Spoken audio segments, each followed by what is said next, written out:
Hi అండి, అందరికీ welcome to history world. నేనైతే ఒకటి ఫజిల్ అనుకోండి, అది ఏంటో మీకైతే గెస్. ఒక సైంటిస్ట్ అయితే 10 బకెట్స్ తీసుకున్నాడు.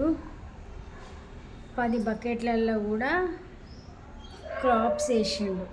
10 బకెట్లలో కూడా క్రాప్స్ వేసేసి ఆ 10 బకెట్లలో ఒక బకెట్కి America, Australia, Africa, England, south Africa అని అట్లా 9 రాసిండు. 10వ బకెట్ పేరు ఇండియా అని రాసిండు. అర్థమైంది కదా. 10 బకెట్లల్లో క్రాప్స్ వేసిండు. ఆ 10 బకెట్లకి పేర్లు అమెరికా, ఆస్ట్రేలియా, ఆఫ్రికా అని 9 పెట్టిండు. 10వ బకెట్ పేరు ఇండియా అని పెట్టిండు. అమెరికా బకెట్లో చూస్తే క్రాప్స్ ఒకదాన్ని ఒకటి పట్టుకొని పైకి ఇట్లా వచ్చేసి బయటికి వెళ్ళిపోవడానికి ట్రై చేస్తున్నాయని దాన్ని ఒక క్లాత్తో కట్టేసిండు. ఇంకో బకెట్ దగ్గరికి వెళ్ళిండు.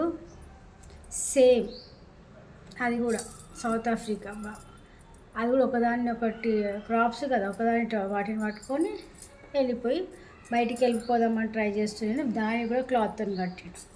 అట్లే మిగతా ఉన్న 10 బకెట్లలో 9 బకెట్లు కూడా సేమ్ ఒకదాన్ని ఒకటి పట్టుకొని పైకి బయటికి వెళ్ళిపోతున్నాయని ఆ లోపలనే అందులో వేసేసి క్లాత్ తోటి పైన క్లాత్ కప్పి కట్టేసిండు పైకి రాకుండా.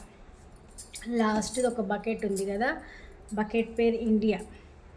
అందులో కూడా క్రాప్స్ ఉన్నాయి.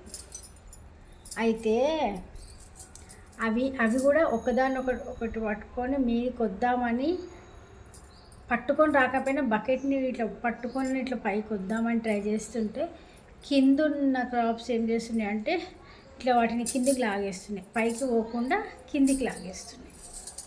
సైంటిస్ట్ ఏం చేసిందంటే వీటికి అవసరం లేదనేసి దాన్ని క్లాత్ కట్టాలి మన ఇండియా బకెట్కి.